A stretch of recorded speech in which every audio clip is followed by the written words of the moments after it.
ভিডিওর এই পর্যায়ে আপনাদের জন্য একটা ধাঁধা বা পাজল। ধাঁধাটি হচ্ছে যে ধরেন আজকে থেকে 3000 বছর আগে একটা লোক একটা দোকানে গেল এবং দোকানে যেয়ে বললো, ভাই আমাকে 5টা ডিম দেন।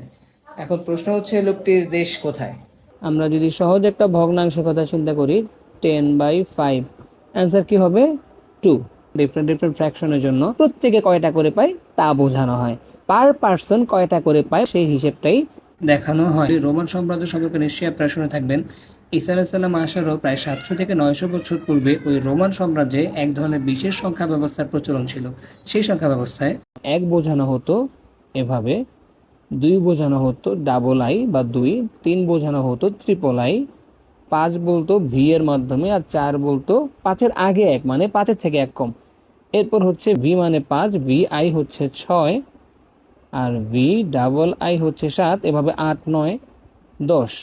10 বোঝাতো এক্স দিয়ে, এইরকমভাবে 50, 60, 70, 100 বোঝানো হতো সি দিয়ে, সি মানে হচ্ছে 100।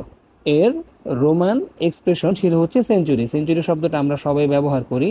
এখন যদি আমি এই সেঞ্চুরি থেকে একটা অংশ সেন্ট নেই, আর এর যে কোনো ভগ্নাংশে আমরা যে বলি যে সামথিং পার পার্সন, পার আর এই সেন্ট এই দুইটা যদি একসাথে যোগ করি তাহলে আমি কি পাই? তাহলে আমি পাই হচ্ছে পার সেন্ট। সেন্ট মানে 100, তাহলে পার্সেন্ট দ্বারা বোঝায় হচ্ছে পার 100, পার 100 মানে প্রতি 100তে কি পরিমাণ, এটাই বোঝানো হয় পার্সেন্টের মাধ্যমে। ভিডিওটা কেমন লাগলো অবশ্যই কমেন্ট করে জানাবেন, এবং ধাঁধার উত্তর এখানে যদি জেনে থাকেন তাহলে সাথে সাথে অবশ্যই কমেন্ট করবেন।